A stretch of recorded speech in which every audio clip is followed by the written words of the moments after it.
기후변화로부터 나도 지키고 가족도 지키는 부자 아빠 살아남는 아빠.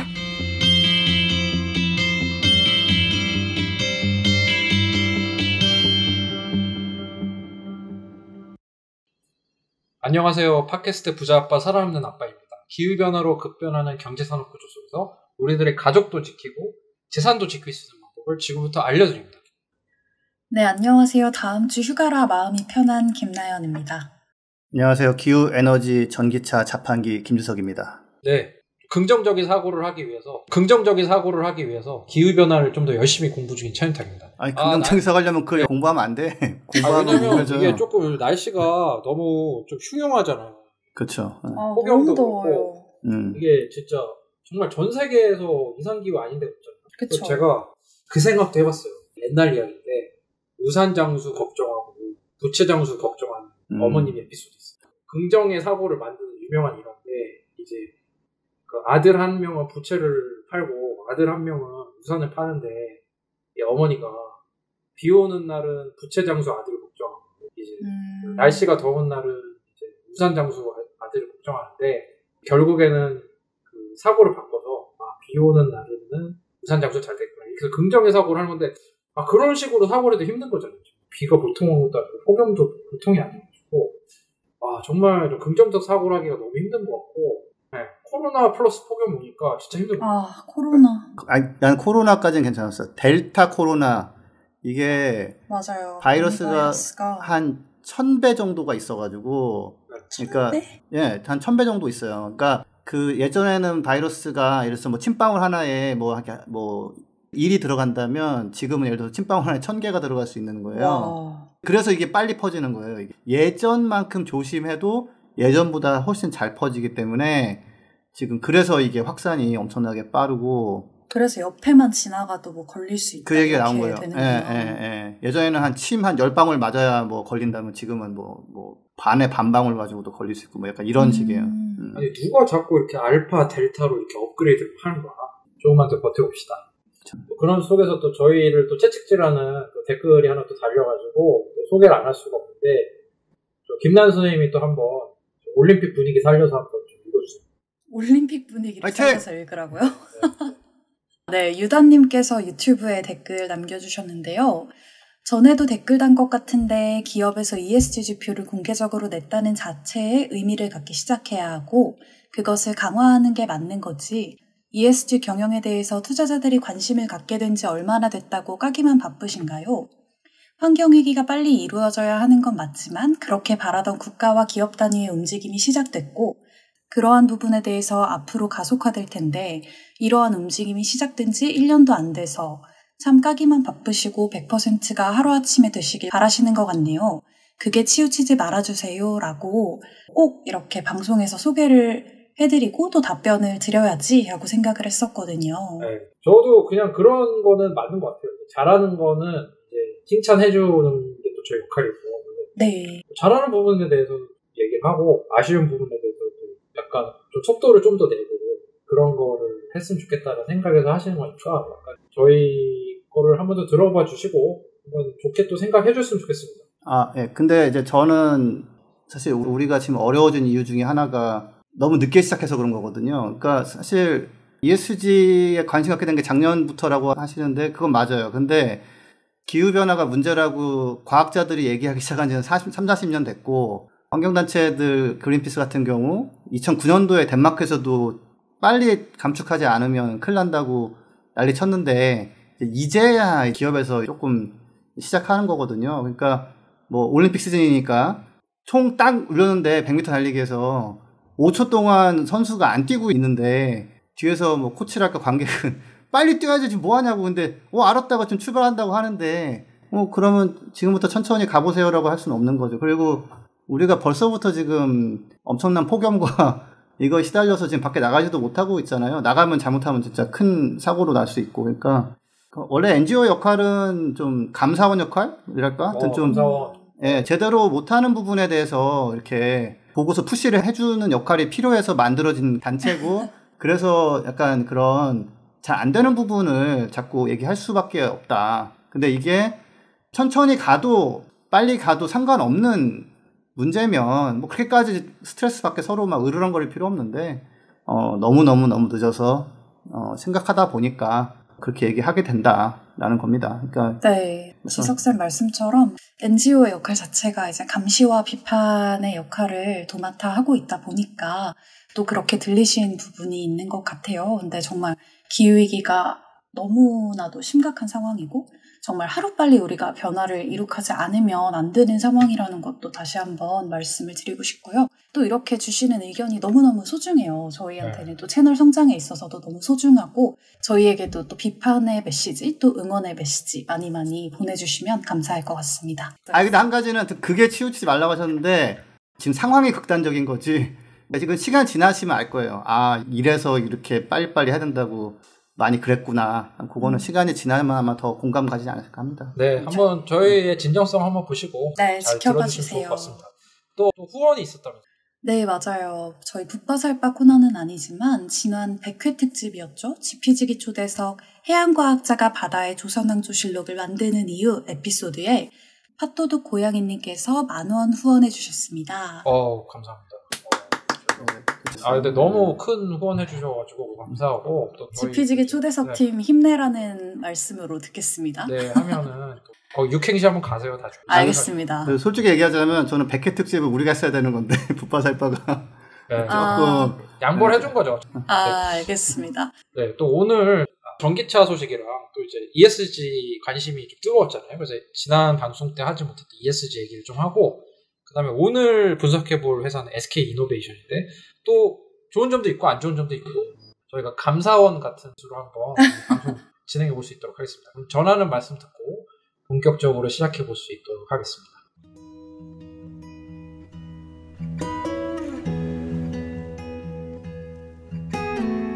이 방송은 여러분의 소중한 후원으로 만들어집니다. 국제환경단체 그린피스 서울사무소에 후원해주실 분들은 네이버에서 그린피스 팟캐를 검색하시면 쉽게 후원에 참여해주실 수 있습니다.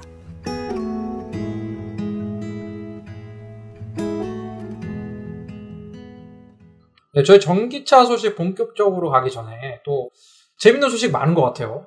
파이낸셜 타임즈에 또 뭔가 의미 있는 광고가 실렸다면서요? 현대차 아이오닉을 이렇게 보여주면서 이거를 이제 아이로닉 딱 해가지고 현대차가 전기차를 만들면서 홍보하면서 동시에 현대차 그룹 계열사인 현대건설은 석탄 발전소를 짓는다. 이게 말이 되냐? 이거 되게 아이러니하다. 하면서 저는 이거 저희가 광고한 줄 알았어요. 네, 그렇죠. 우리가 좀 한 건 줄 알았는데. 네. 그렇죠. 네, 그러니까 이게 호주 환경단체에서 했다고 하는데 그 단체 이름이 제가 까먹었는데 환경단체처럼 안 들리는 곳인데 마켓 뭐 그런 데잖아요. 네, 마켓 뭐였어요. 그러니까 이게 예전 같으면 전기차를 만들면 잘했다 이렇게 칭찬해주고 막 주목받고 이랬을 텐데 이제는 전기차를 만들었다 한들 그 계열사가 정말 이제는 더 이상 절대 지으면 안 되는 석탄 발전소 같은 거를 지으면 이런 얘기를 듣게 되는 겁니다. 그런 단체들이 이제는 파이낸셜 타임즈 이런 데다가 올리니까 우리나라 지금 올림픽 선수들은 국위 선양을 하고 있는데 우리나라 기업은 사실 좀 좋은 건 아니죠. 이건 절대로. 좋은 건 아니죠. 그러니까 그 호주나 잘하라 또 이렇게 또 생각하시는 분들이 있더라고요. 호주에서 석탄을 수출하지 않냐. 이렇게 하는데 호주는 사실은 그런 비용을 다 치르고 있어요. 그렇죠. 맞아요. 산호초 작년만 해도 다 주고 엄청 났잖아요. 그레이트 베리어 리프 해가지고 대보초라고 해요. 네. 아마 호주 분들이 진짜 기후위기의 그런 영향을 직격으로 경험을 하셔가지고 또 더 이렇게 좀 사회 문제들에 관심을 많이 가지시는 건 아닌가 싶기도 하네요. 거기는 꽤 절박하죠. 그러니까 그쵸. 거기서 피해를 받거나 피해 지역에 사는 사람 절박하고 근데 여전히 거기도 정부가 탈석탄도 제대로 안 하고 이렇게 좀 미적거리는 정부예요. 그래서 상당히 짜증나는 상황인데 아무튼 오죽했으면 이런 광고까지 실으면서 그만 좀 하라고 이렇게 하는 거죠. 네. 또 그런 또 광고가 있었는데 또 동시에 또 한국에서 약간 부의 상징이기도 하고 저희 뒷광고 받은 건 전혀 없습니다. 사람들이 또 좋아하는 이제 제네시스라는 브랜드 G80이 전기차로 탈바꿈했다고. 이것도 참 약간 아이러닉한 게 원래 electrified 그러면은 하이브리드를 이게 조금 더 전기차처럼 들리게 이제 하는 표현인데 제네시스 같은 경우는 영어 이름이 electrified G80 이렇게 해가지고 뭐 하이브리드인가 했더니 전기차예요. 완전 전기차고. 완전 전기차. 예, 일회 충전 거리는 427km인데 좀 재밌는 거는 그 어떤 우리나라 언론사에서 삼천리를 가도 끄떡없다 이렇게 해가지고 굉장히 올드한 워딩을 삼천리가 사실 계산도 안 됩니다 저는. 그게 350km인가 뭐 그 정도 되더라고요. 삼천리. 예, 500km 가는 차한테도 그런 표현 안 썼었는데 제네시스가 나오니까 삼천리가 끄떡없다 얘기 나왔고 8,281만 원에서 9천만 원 사이예요 가격이. 그래서 전기차 보조금 절반은 받을 수 있습니다. 그래서 한 600 정도 받아요. 예. 그래서 원래 9천 넘어가면 이제 못 받게 돼 있는데 우리나라는 이거는 딱 그 9천 밑에서 걸려 있고 좀 놀랐던 거는 이게 현대차에 꼭 우호적이지 않았던 유튜버 좀 전문성 있는 유튜버 분들이 굉장히 호평을 하더라고요. 그래서 이제 그분들도 조금 뭐 뒷돈 받은 거냐 뭐 이렇게 얘기를 듣는데 항상 그 사람들이 이제 좋게 얘기하면은 뒷돈 받냐고 하고 안 좋게 얘기하면은 뭐 그냥 계속 그런 악플이 달리니까. 예, 그건 뭐 NGO든 뭐 유튜버든 맨날 듣는 소리예요, 그거는.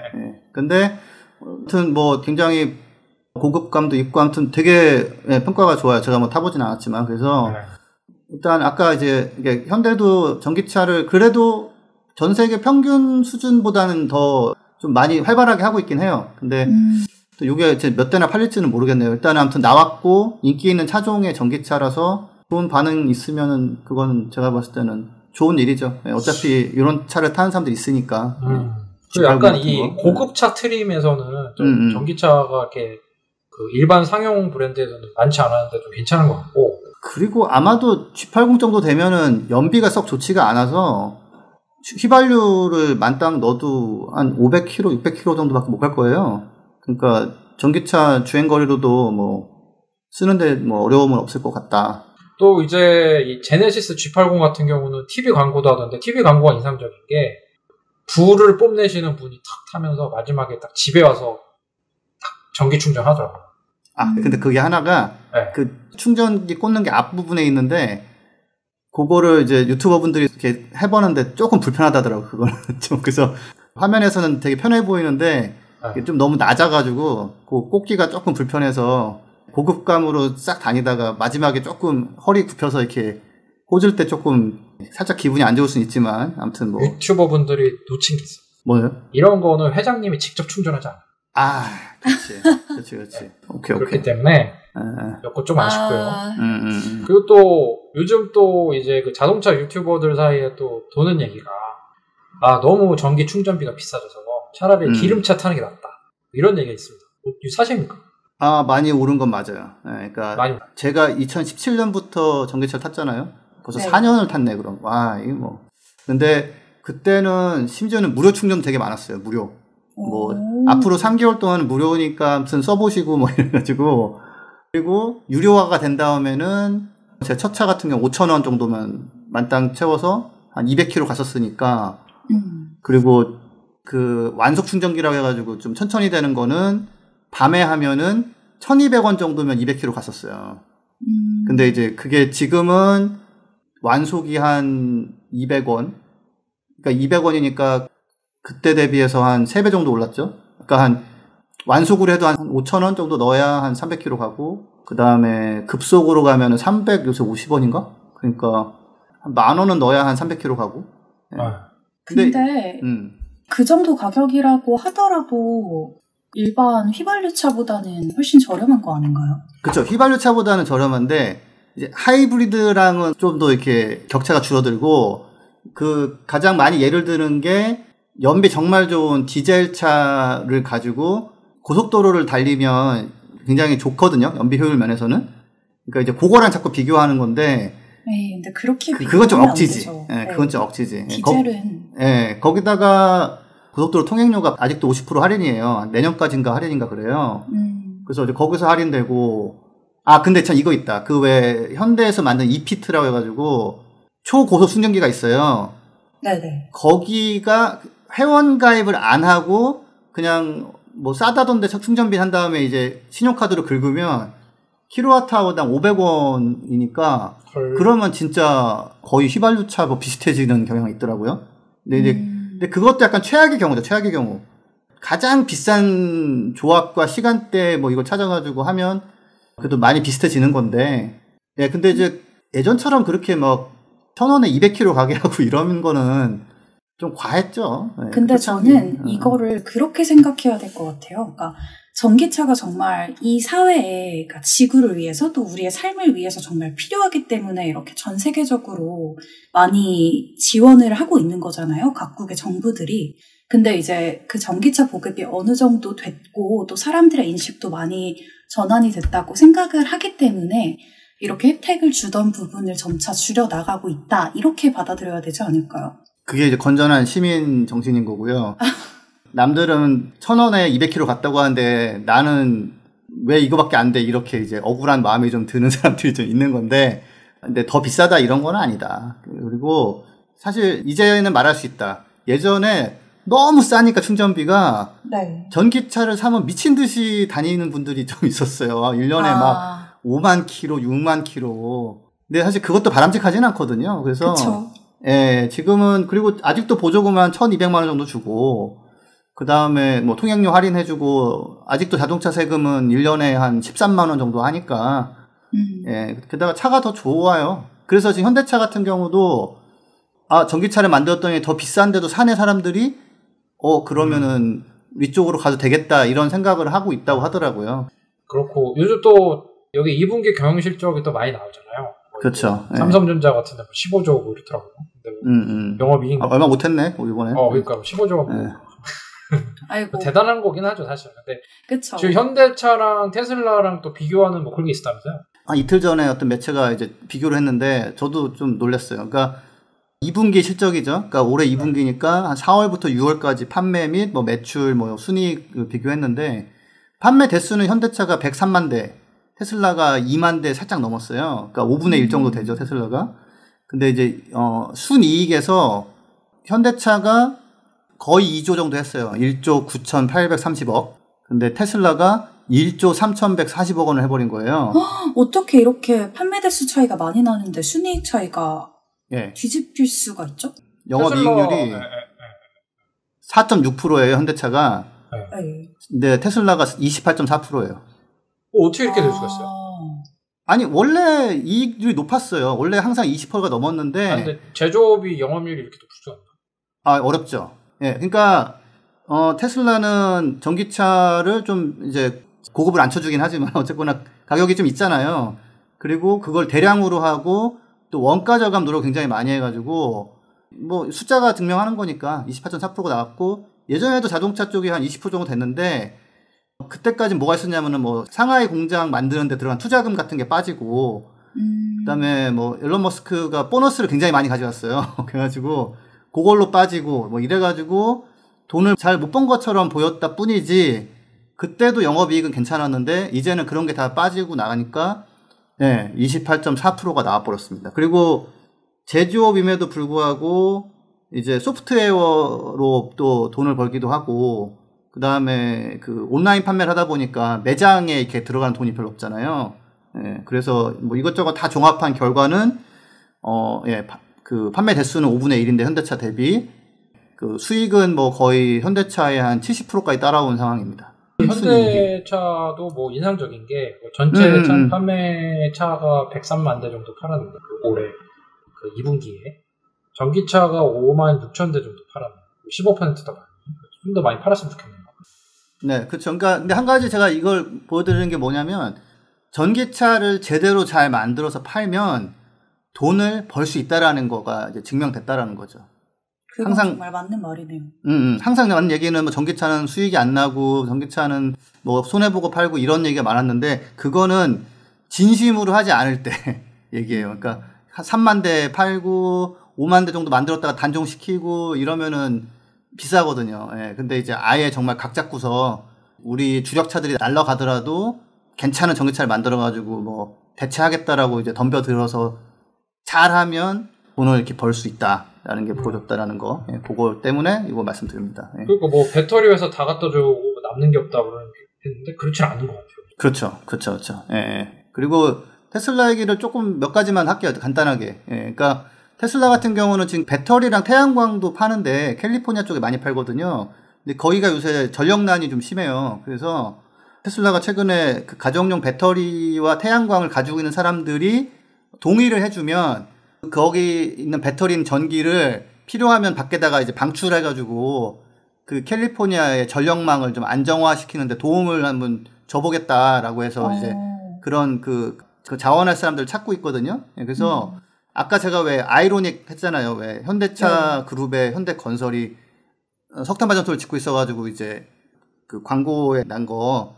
그러니까 테슬라 같은 경우 반대로 전력망을 태양광으로 안정시키는 일을 하고 있다. 그래서 이게 의미가 깊네요. 그렇죠, 그렇죠. 현대차도 저런 역할을 할 수 있는 기업이 돼야 된다는 거죠. 네, 그렇고 그 또 다른 거는 삼성이 테슬라의 4억 불어치 카메라를 판매하기로 했대요. 네, 그래서 테슬라랑 또 우리나라 기업들과 관계가 또 많이 있다. 그리고 이렇게 또 좋은 부품을 납품하고 있다라는 거. 네, 오늘도 전기차 소식 감사합니다, 지석쌤. 네. 네, 이제 본격적으로 이제 ESG 얘기를 또 한번 시작해봐야 될 텐데요. 나연쌤께서 좀 ESG 역사를 조금 한번 조사해오셨다고. 네, 그 ESG라는 용어가 이제 공식적으로 제시된 게 언제냐라고 하면 2005년이라고 해요. 깜짝 놀랐거든요. 15년이 넘었다는 사실이. 네, UN 글로벌 컴팩트 UNGC를 시초로 보고 있는데 UNCG에서는 이제 사회 책임 투자에 대한 글로벌 이니셔티브의 설립을 결의를 했고 2006년에 UN 책임 투자 원칙이라는 UNPRI를 결성을 했어요. 이 UNPRI가 UN 주도하에 지속가능성 투자 원칙을 준수하고 있으며 또 코피 아난 전 UN 사무총장 주도로 전 세계적으로 확대가 됐고요. 이 전 세계 기관 투자가들의 책임 투자 흐름을 이끌고 있는 가장 큰 이니셔티브에 해당한다고 해요. 여기에 이제 서명 가입한 기관이 올해 1월 기준으로 3,615곳에 달한다고 하더라고요. 약간 뭔가 이런 거 서명을 하면 약간 약속 지키고 같은 그런 느낌도 있고 하니까. 네네. 그래서 제가 또 ESG 저도 좀 궁금해서 이게 처음 듣는 단어가 아니거든요. 저도 좀 찾아보니까 원래 ESG가 에너지 안보 그룹 뭐 그런 거의 약자로 쓰고 원래 엔터프라이즈 시스템 그룹 이렇게 약간 시스템 업체에서 쓰던 말인데 이제 UN이 이렇게 한 다음부터 좀 이런 단어가 좀 생기게 됐고 그다음에 이제 ESG에 좀 관심 있는 분들은 펀드 상품에 좀 관심 있는 분들이 계실 거예요. 네. 그리고 제가 옛날에 ESG 펀드가 좀 어떤지 봤어요. 그때 ESG 펀드가 2006년에 이제 사회 책임형 펀드라고 해가지고 ESG를 좀 잘하는 기업들만 묶어서 한번 투자를 해보면 수익이 어떨까? 막 국민연금 같은 데도 좀 맡기고 그랬었거든요. 근데 이게 좀 잘 안 됐어요. 왜 안 됐을까요? 몇 년 뒤에 일이 터져서 안 되고요. 리만 사태? 그렇죠. 그러니까 이때 약간 이게 ESG가 제가 봤을 때는 좀 증시가 좀 괜찮을 때 나오는 그런 경향이 좀 있는 것 같아요. 그래서 막상 그 글로벌 경제 위기가 터진 다음에는 수익률이 시들해지니까 ESG 펀드 운영에서 무슨 일이 발생하냐면 ESG라는 게 환경이나 지배구조나 이런 면에서 그 괜찮은 기업에다가 투자를 하는 거잖아요. 근데 수익률을 방어해야 되니까 뭐 우리 오너가 감옥에 가도 괜찮아. 이 사람, 이 기업 오너가 감옥에 가도 괜찮아.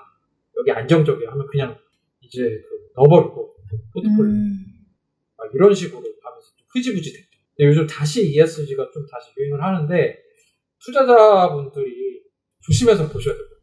진짜 정말 내가 생각하기에 모범이 되는 기업에 이제 투자를 하는 건지 아니면 결국에는 방어를 위해 포트폴리오를 섰는지 이런 거 유념해서 보셔야 돼요. 근데 요즘 ESG 좀 투자 원칙이나 좀 이런 게 생긴 것 같아요, 나은쌤.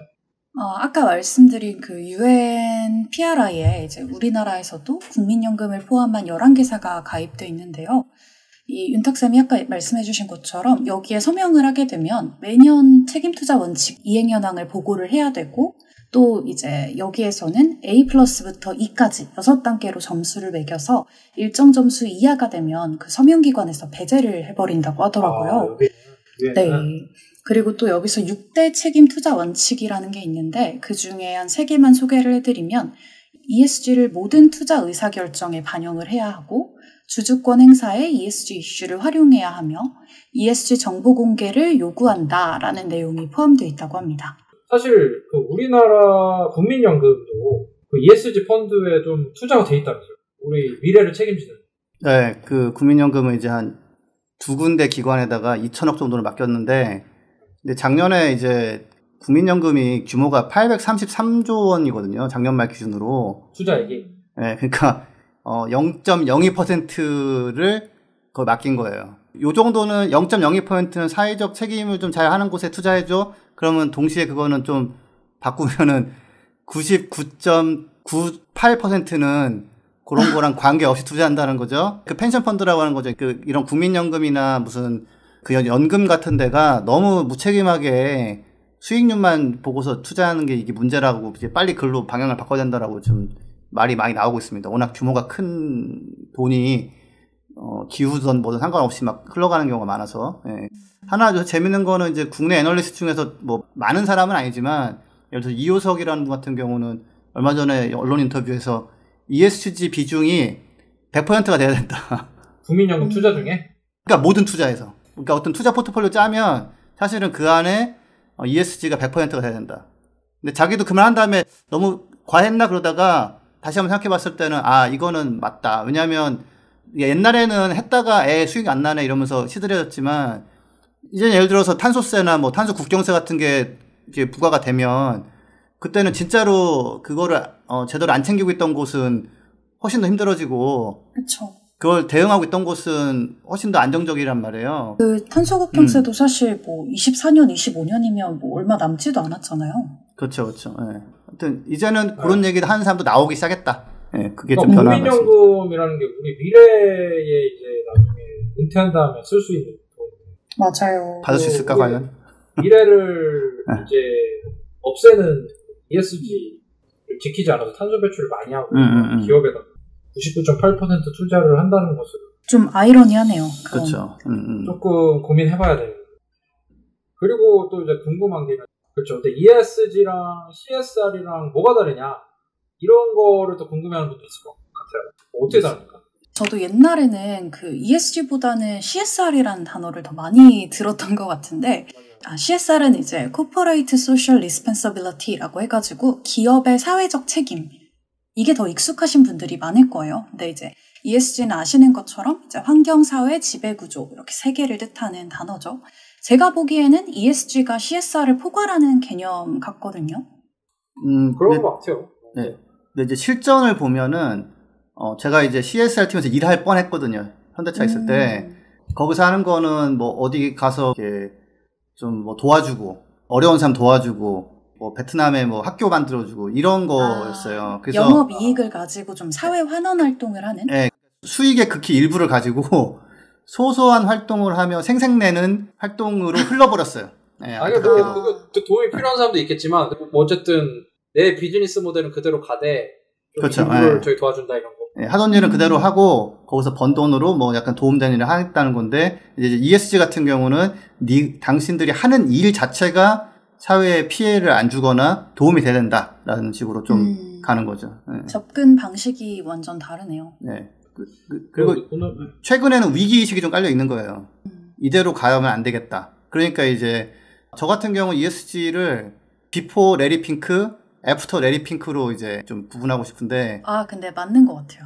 레리 핑크 엄청 띄워주신 거 아니에요? 아니, 근데 그러면서 이게 폭발적으로 됐거든요. 왜냐면은 블랙록이라는 회사가 다루는 자산이 8,100조 원이 정도 되기 때문에 그쪽한테 잘못 보이면 되게 피곤한 데다가 그쪽에서 방향 바꾸면은 많이 따라가거든요. 그러다 보니까 엄청난 사건이었어요. 작년 1월이었죠. 레리핑크가 기후변화 대응 안 하면 투자 안 하겠다.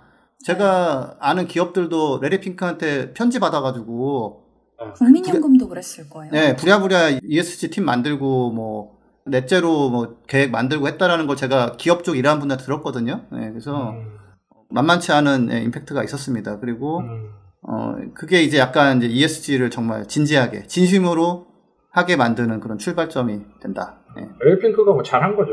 한국어로 이제 홈페이지까지 만들어가지고 다 번역을 해서 올려놨었잖아요. 투자가 저희가 또 ESG에 대해서 또 지난 시간과 다르게 좀 더 추가적으로 좀 알아봤는데 또 오늘 얘기해볼 회사가 SK 이노베이션이죠. 네. 저 광고에서 좀 본 것 같은데 김나연 쌤 이거 어떤 회사입니까? 이 SK 이노베이션이 쌤들은 아실지 모르겠어요. 그 대한석유공사로 시작을 해가지고 유공, SK 주식회사 이렇게 2번 이름이 바뀌었다고 해요.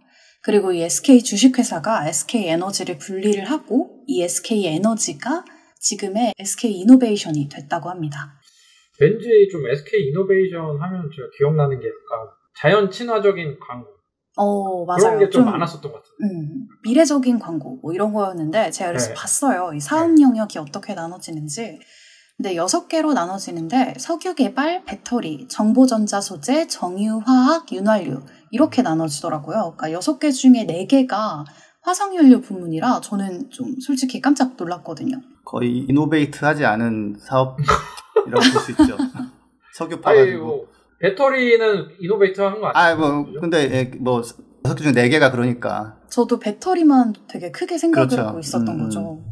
그러니까 회사 이름을 이렇게 바꿔버리니까. 그래서 근데 이게 뿌리가 여기가 석유공사를 출발해가지고. 근데 하나 제가 들은 얘기가 저도 굉장히 좀 이렇게 좀 혁신적인 이미지로 봤는데 나중에 들어보니까 그 공사에서 시작한 문화가 남아 있어가지고 굉장히 보수적인 그런 좀 식으로 운영된다고 하더라고요. 근데 요즘은 좀 바뀌긴 한 것 같아요. 예. 그래서 저는 SK이노베이션에 좀 안 좋은 감정이 좀 있는 게 한 7, 8년 전쯤에 그 CO2가 사람들 나쁘다고 하지만 그걸로 우리는 의자도 만들 수 있고 핸드백도 만들 수 있어 그러면서 삐리삐리삐리 하면서 막 광고를 얼마나 멋있게 했는지 제가 그때도 영국 대사관에서 CO2 안 좋다고 막 얘기도 다니는데 사람들이 막 아니 근데 그걸로 뭐도 만들 수 있고 다 쓸 수 있다는데 너무 부정적인 거 아니냐고. 그래서 제가 아니 그게 안 될 텐데 하면서 이제 했는데 8년 전에 그 얘기 했었거든요. 엄청나게 홍보만 잔뜩 하고서 실제로는 이제 흐지부지 된 게 있어서.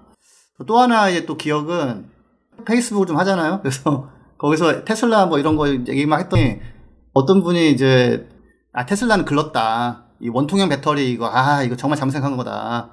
이분이 SK이노베이션 상무였어. 배터리 사업부에. 예. 근데 대사관에서 또 알던 분이에요. 약간 다른 업무로. 그래가지고 그분이 원통형 안 된다고 테슬라는 어려울 거다.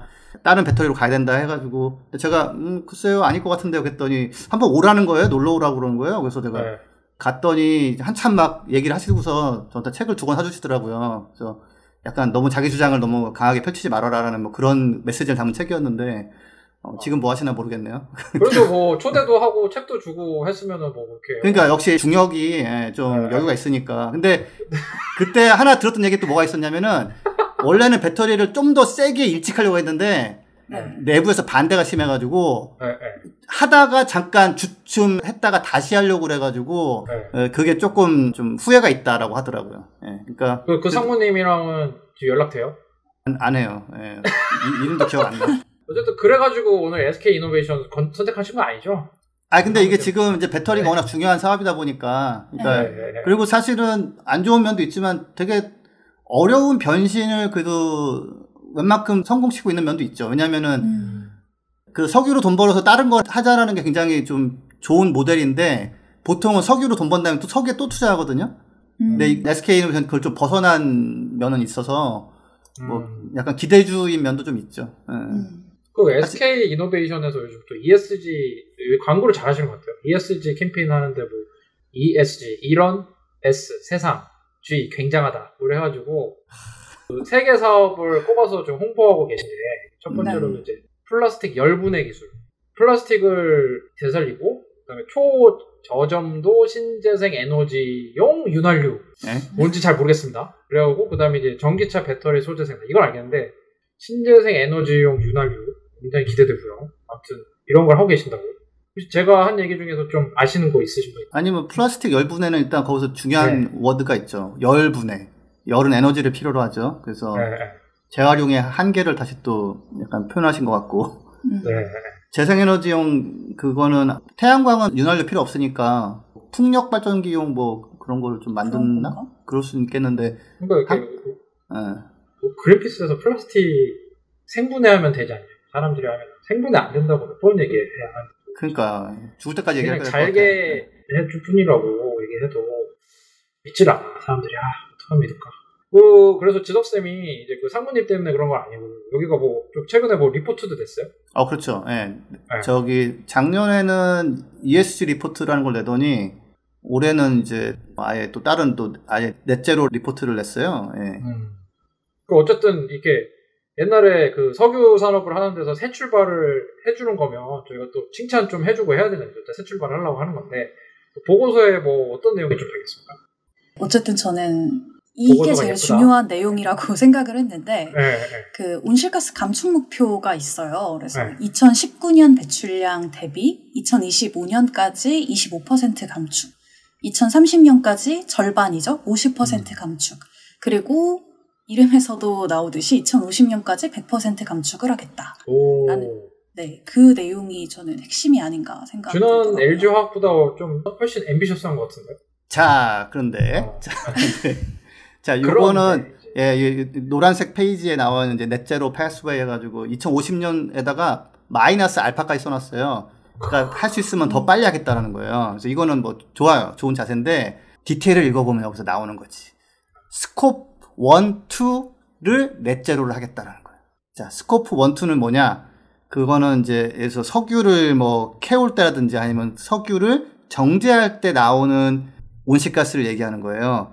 석유를 내가 판 다음에 소비자들이 써가지고 나오는 거는 일단 여기서 포함이 안 돼 있어요. 그래서 물론 스코프 1, 2를 안 줄인 석유와 스코프 1, 2를 제로로 만든 석유와를 비교한다면 스코프 1, 2를 줄인 게 좀 낫죠.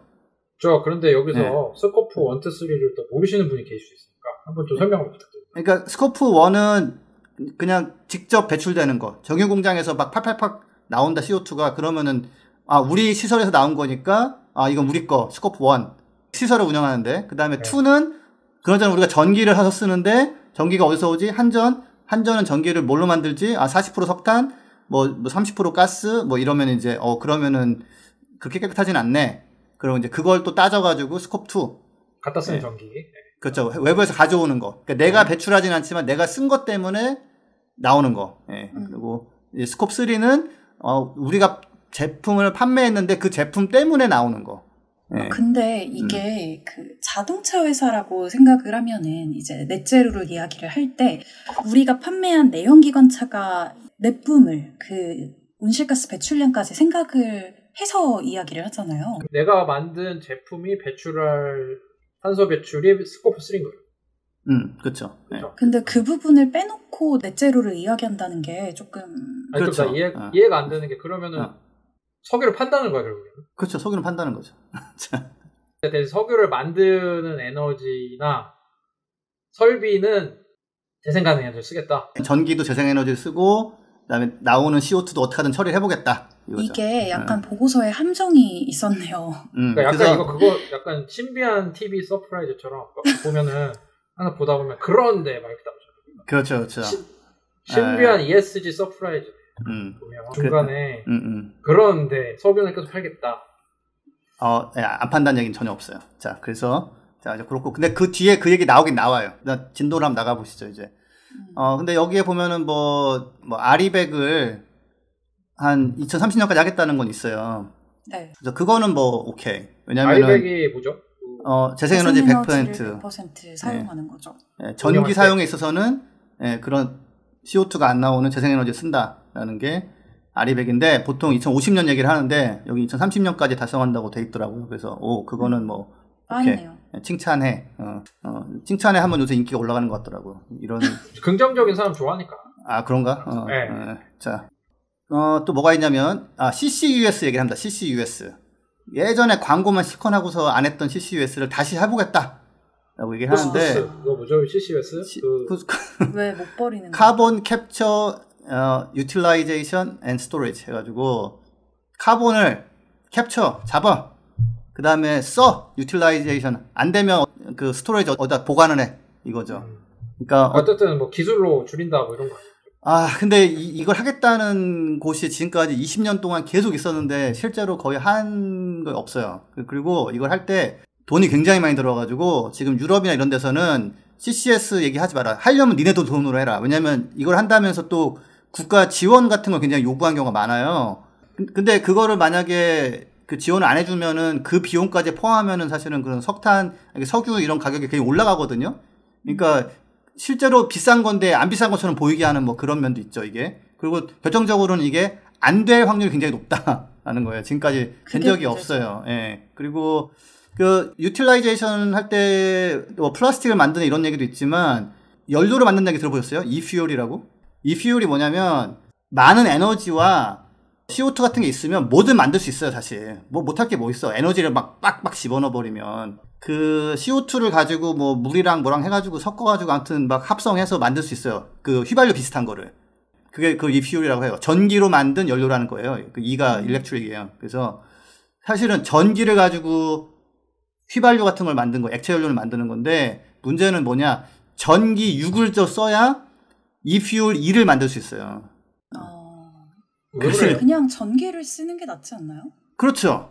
근데 이제 내연기관차를 계속 굴리고 싶거나 뭔가 태우는 거를 하고 싶은 사람은 아니 깨끗하게 만들면 되는 거 아니냐 하면서 우기는 거지. 그럼 또 이제 왕창 보조금 달라 이런 건데 약간 바이오디젤 냄새가 나네. 근데 이거 더하죠, 이거는. 근데 여기서 한 가지 재밌는 거는 항공유 있잖아요, 항공유. 지금 비행기 엔진은 아직 답이 없어요. 그래서 TN이라는 유럽의 유명한 그 굉장히 좀 잘하는 트랜스포트 앤 인바이러먼트라는 그 환경 그 약간 연구소 같은 곳인데 거기서도 아니 뭐 비행기를 포기를 안 한다면 비행기는 그냥 이퓨얼로 하라고 하고 대신에 이제 그거에 들어가는 비용 같은 거는 비행기 타는 사람들이 부담하게 해서 또 비행기는 날라야 되면 이퓨얼로 그냥 가는 것도 방법일 수 있겠다 이런 정도로는 하는데 자동차를 이퓨얼로 가는 건 정말 비효율의 끝판왕이죠. 끝판왕. 네, 그래서 이퓨얼을 하겠다고 딱 하진 않았는데 보통 그 유틸라이제이션 할 때는 그걸 이제 염두에 두거든요. 그래서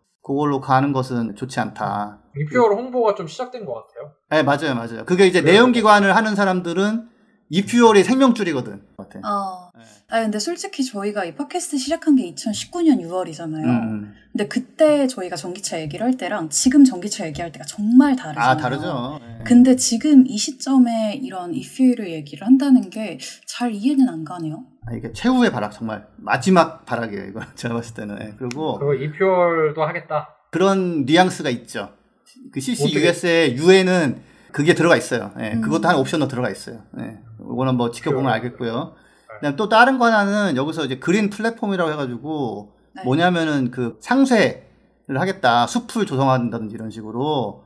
근데 그린피스의 공식 입장도 그렇고 실컷 내뿜고 숲 좀 조성해가지고 이걸로 이제 우리 상쇄했으니까 뭐 괜찮아요 라고 얘기하는 것은 바람직하지 않다라는 게 있고 여기에 플러스 오레곤주가 지금 캘리포니아 그 위쪽에 있는 데가 엄청난 산불이 나가지고 계속 타고 있는데 그 불이 번져가지고 이렇게 오프셋을 하던 숲을 지금 태우고 있어요. 예전에도 뭐 한다고 했다가 그 나무들이 죽어버리고 그래가지고 애매해진 경우가 많거든요. 그래서 나무가 심는다고 다 잘 자라는 게 아니야. 맞아요. 예, 우리 집에 그 플랜트 킬러들 봤잖아. 집에 있는 식물도 잘 죽어. 근데 이 나무 숲 키우는 게 보통이 아니거든요. 그래서 나는 그 나무 심어갖고 하겠다 이런 거 좀 너무 낙관적인 것 같아요. 예, 그거는 그렇게 안 돼요. 그리고 이미 기후위기가 이만큼 온 상황에서 굉장히 뭐 건조한 시기엔 정말 벼락 한 번만 치더라도 산불이 충분히 일어날 수가 있는데 지리산에 지금 나무들 막 다 죽고 있잖아요. 그렇죠. 예. 아무튼 더더욱이 근데 옵셋을 좀 하겠다는 게 있어서 저런 것도 딱 맞지 않다. 어떻게 보면 검증을 더해서 잘하려고 해도 결국에는 불이 나가지고 도루묵 될 수 있기 때문에 그래서 그런 게 있고 그 다음에는 이제 뭐 좀 평범한 에너지 효율 개선 같은 거 해가지고 이게 이제 지금 석유를 태워서 정유 공장을 돌리는 경우가 있는데 그걸 LNG로 바꾸겠다라는 게 있어요. 그러면 170만 톤을 줄 수 있다라고 하는데 근데 여기서 이제 그러면 그 다음에 뭐 할 거냐 이거죠. 그래서 그런 문제가 있고 LNG도 결국은 CO2가 나온다. 주는 건 맞아요. 예. 그리고 CO2 배출량이 적은 원유 도입 뭐 이런 표현을 쓰는데 결국은 석유인 거예요. 그래도 채취할 때 조금 신경 더 쓰겠다는 건데 그것도 약간은 도움은 되지만 그 석유를 가져와서 정제해서 태우면 이제 CO2는 똑같이 나오죠. 예, 그래서 좀 이렇게 작은 부분이다. 80만 톤. 느낌 어떠세요? 80만 톤 그러면 좀 큰 느낌 나시나요? 네. 그래요? 예, 그쵸. 그걸 노린 거죠. 억톤 정도 돼야 돼요. 좋아. 역시. 스케일이 역시. 그래서, 그린 에너지로 한다는 거 아까 제가 아리백 2030년까지 100% 한다고 했는데 그러면 180만 ton 줄일 수 있대요. 그래서 이런 게 있는데 여기서 이제 한 가지는 전 세계 평균 아리백 달성 목표 연도가 2028년이거든요. 네, 그러니까 그래도 얼추 평균 정도는 된다. 네, 아리백은 정말 칭찬할 만하죠. 칭찬. 네. 그 다음 거는 동해가스전 들어보셨죠? 네. 네, 그거 저거 아니에요? 그 칠광군가 뭐 그 희대 영화 찍은 데 아니에요? 네, 영화는 잘 되진 않았죠. 네. 저도 안 전 봤고. 영화관에서 봤습니다. 아, 진짜요? 네. 돈이 아까우셨나요? 어떠세요? 추천하십니까? 거기에 대해 노코멘트 하겠습니다. 오케이. 네, 맞아요.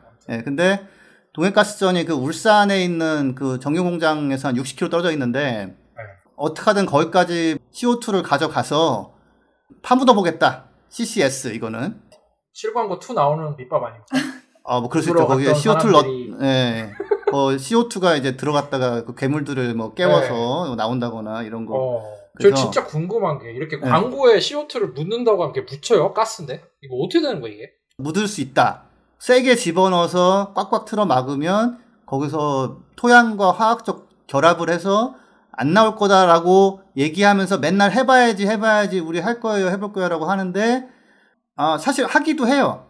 CO2를 넣어가지고 다시 더 많은 석유를 끌어내는 식으로 하고 있는데 그러니까 뭐 바다에 락앤락처럼 딱 그렇게 CO2가 딱 들어가 있진 않아요. 그 보장은 없죠. 엄청난 압력이 필요하잖아요. 네. 맞아요. 그 에너지도 많이 써요. 사고 위험성은 없나요? 다시 나오는 거에 대한 걱정은 별로 없는데, 그러니까 꾸역꾸역 넣어놨는데 그 땅 밑에 가스가 쫙 있는 것처럼 그걸 뽑아내잖아요.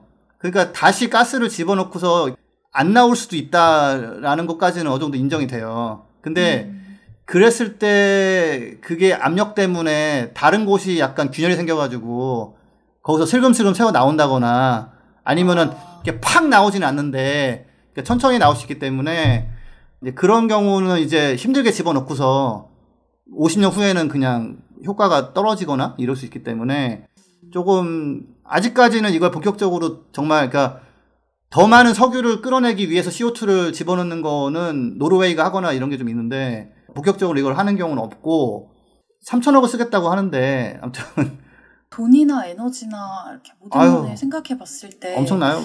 글쎄. 네. 제가 또 이제 이런 ESG 담당자 분들도 사실은 좀 환경 쪽 하고 한 그런 분들이 다 있을 거예요. 한 달이 건너면 그럴 사람들인데 약간 좀 짠한 느낌 들어요. 석유 회사가 어떻게 이게 진짜 이게 역사적 순간이잖아요. 그렇죠.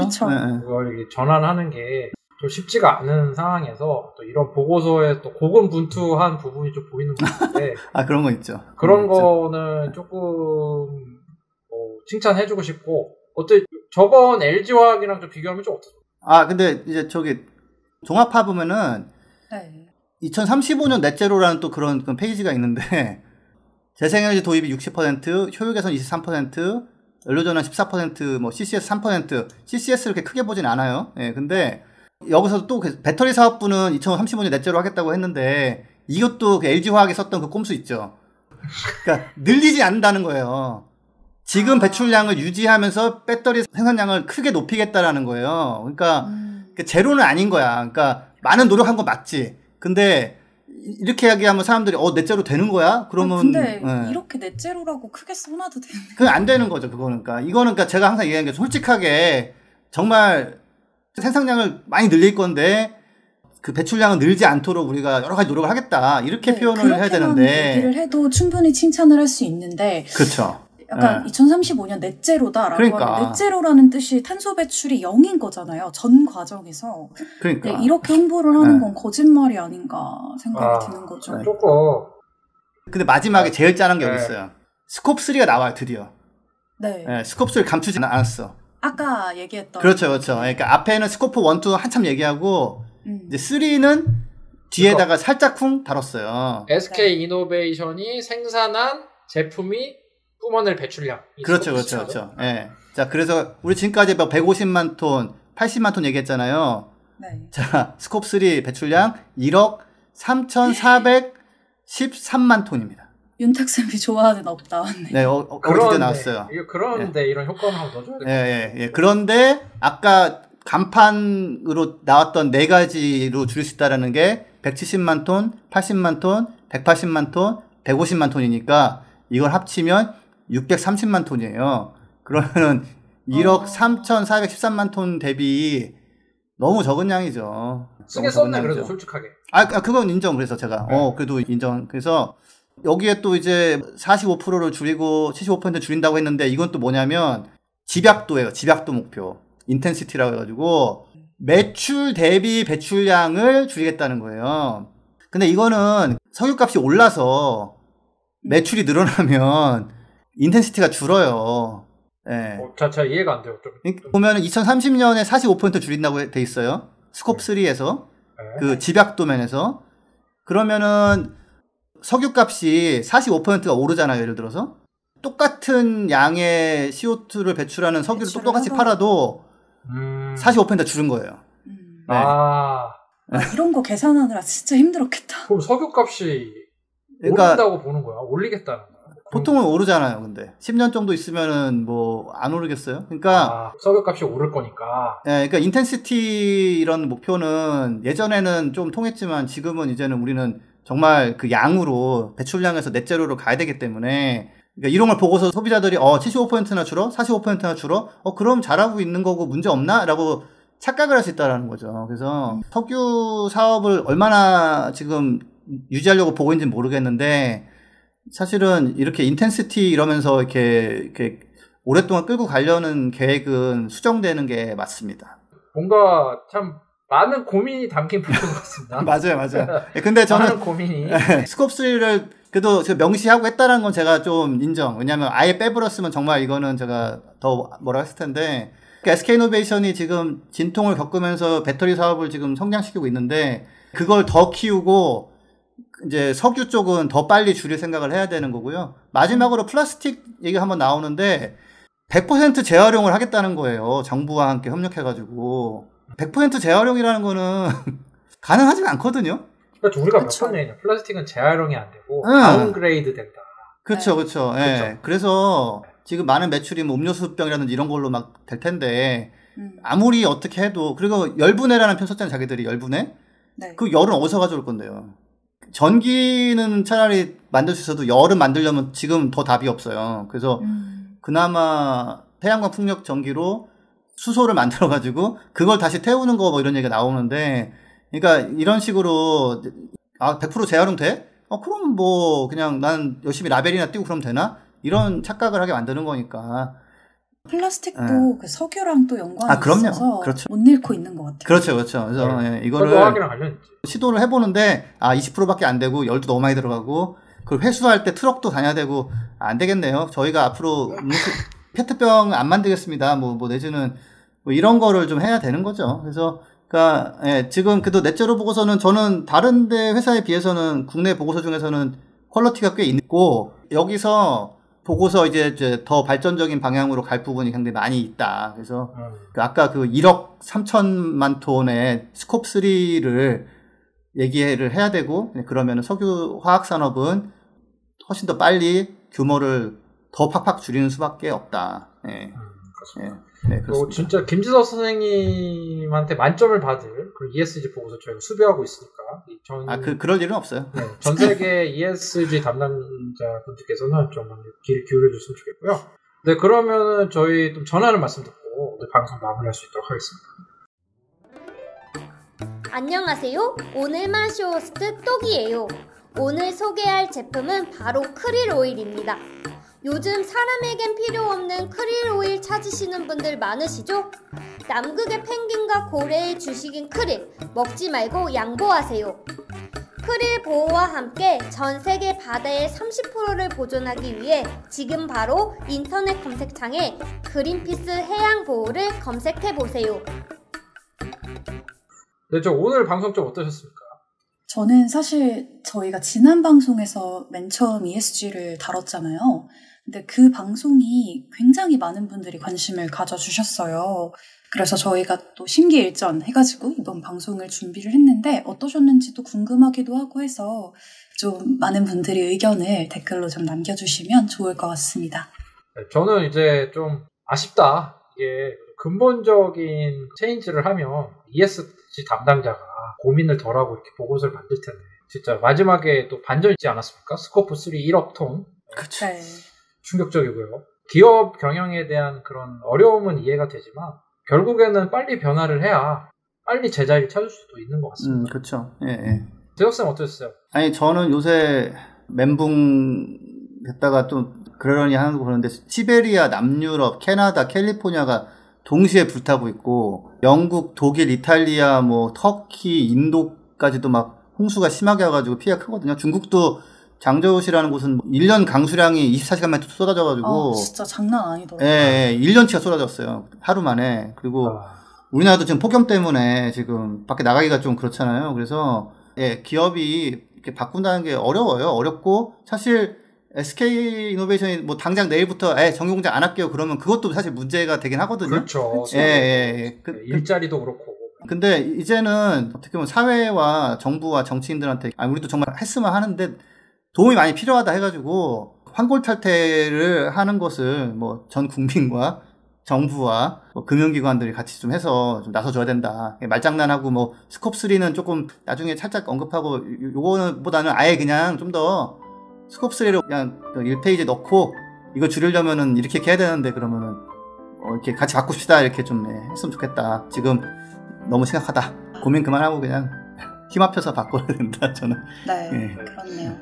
네, 또 저희 청취자분들한테 중요한 공지사항이 있는데요. 저희 팟캐스트가 좀 다음 주는 한 주 쉬어가려고 합니다. 그래서 8월 13일에 방송 예정이었던 기후시민백과는 그 다음 주 20일에 한번 찾아뵐 수 있도록 하겠습니다.